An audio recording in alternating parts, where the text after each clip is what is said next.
Right, we're looking at the second part of Asturias, the B section, right? It's deceptively difficult. A lot of people think that it is the easy part just because it's slower, but it is not easy. Now, I have some workarounds and difficulties of it. So you have this B and this B. That's seventh position, right? So we play them together. I suggest strongly staying away from the padunk, right? Which is something that Segovia did, and it is almost an infestation in guitar technique. It makes everything sound so much more belabored than it needs to be. So play them together, thumb and ring. Get to fifth position. These are eighth notes, so they will be quick. And then instead of going back to the first chord, which is B and B as well, I suggest using your pinky for this B and play the second string open as a chuck. Right? Let's take a look at how that works. And then you're going to get yourself to this D, which is, basically 3 frets over, and grab that D on that G string. Index and ring finger for the right hand. So let's take a look at how that works in time. 2.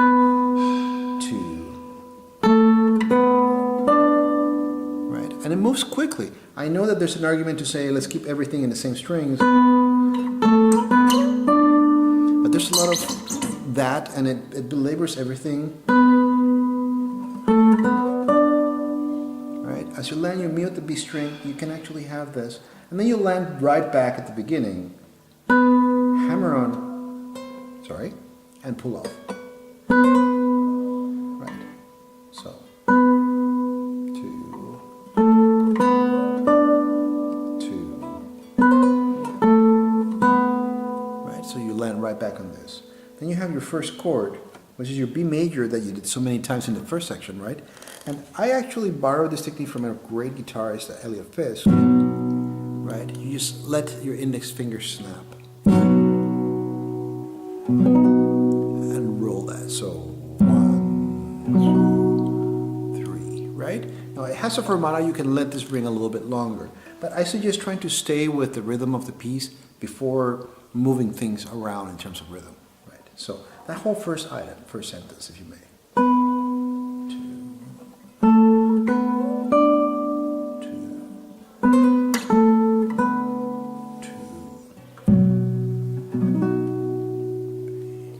And then again the same thing. 2, 2.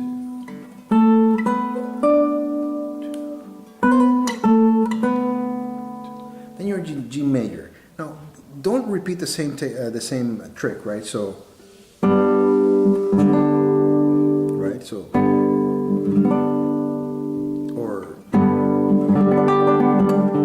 or maybe.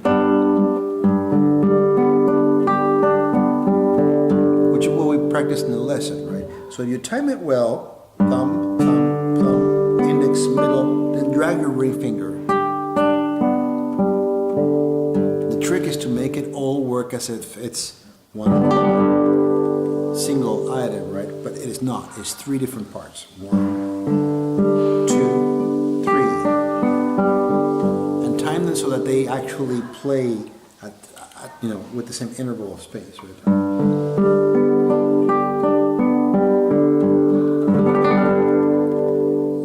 Comes a bit more challenging part.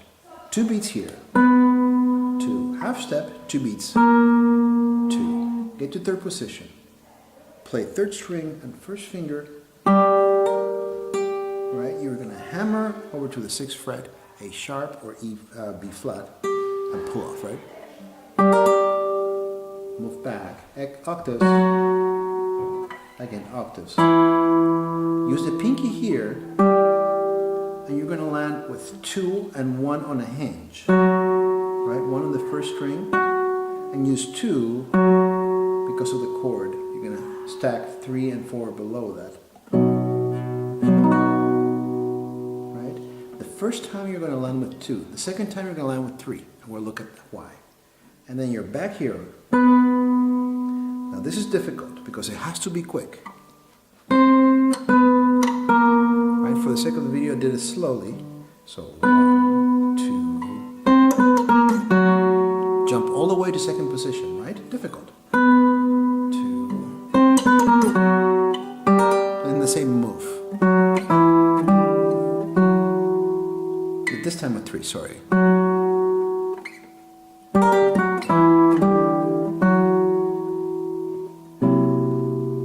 Right? 1 and 2 are half stacked on the 5th and 3rd string.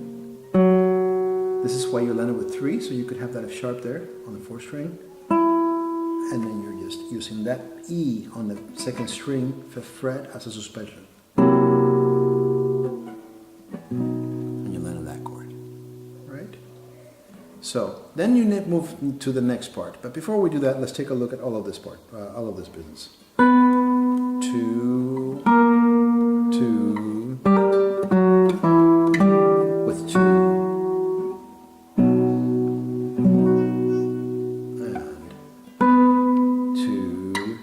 Oh, sorry.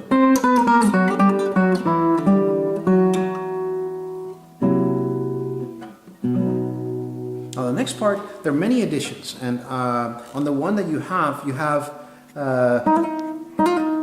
an F natural, G major, then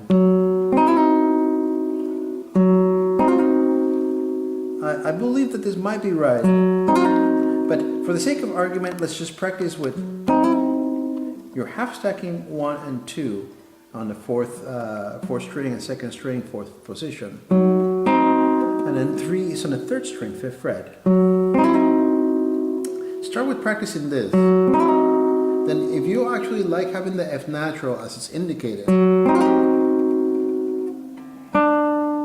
goes back to the 1st position, 3rd position. Then drag 1 over to the 4th position, right? So you start on 4th, stretch, right? For the sake of practicing, it sounds more sonorous, but that's perhaps not what the composer wanted. I would have to look at the original piano score, and we don't have that right now. I suggest practicing it like that first, and then if we find out that it is indeed an F natural, could just change to that, but you have the practice of having that hammer on and pull off. So again, from the 1st chord of that G major, 3rd position, 3,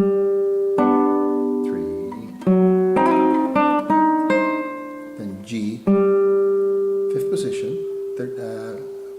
4th string, sorry, and then 3rd finger is going to be on the 3rd string, and half stack below it on the 1st string is the pinky on the 7th fret, both of them. So,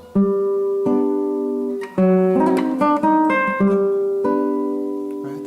Next part is not as difficult if you bring everything down to an octave, and I have to look at the music for a second. Ah, we lost that page. Lost that page.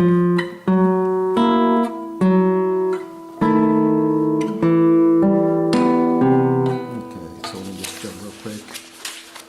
There we go. Yeah, I don't remember it being a difficult. Yeah, it's easy. Right. So you got.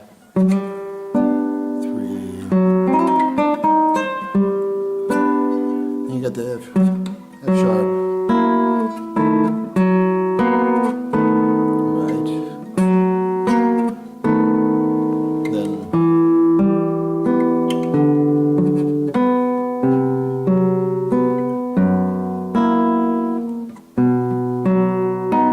now the next part has only an E in a descant, right, so you got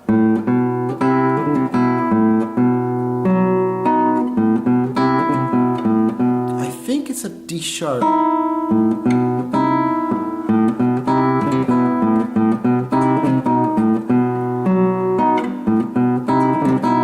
But it makes it very difficult, right? I would have to again look at the original piano score. For now, if you get this far, I would say go ahead and play that open E.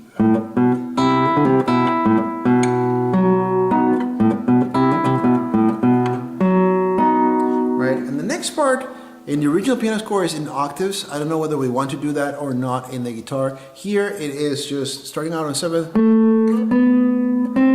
So you go right away from 7th to 9th position, right? Karate chop position.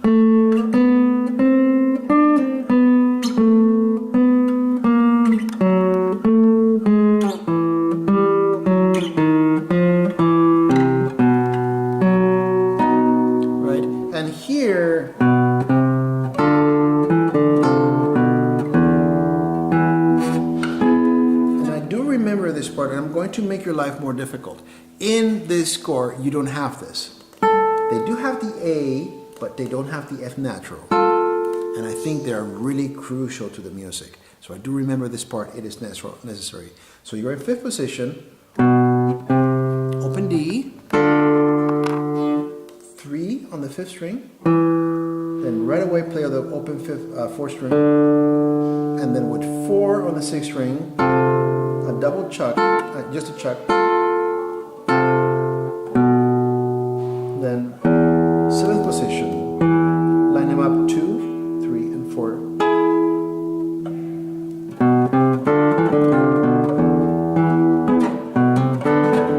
Difficult. You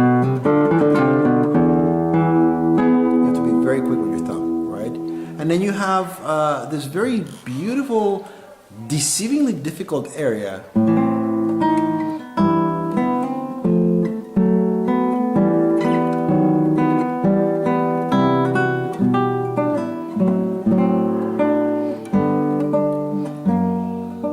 Better like that. Right, and then you have another run.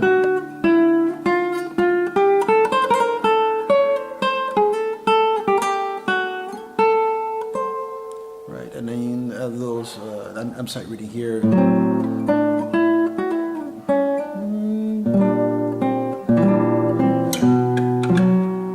Right, I think that you can follow this chord here as written.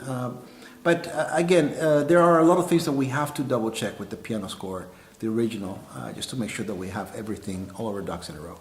But hopefully this will get you started with the second section.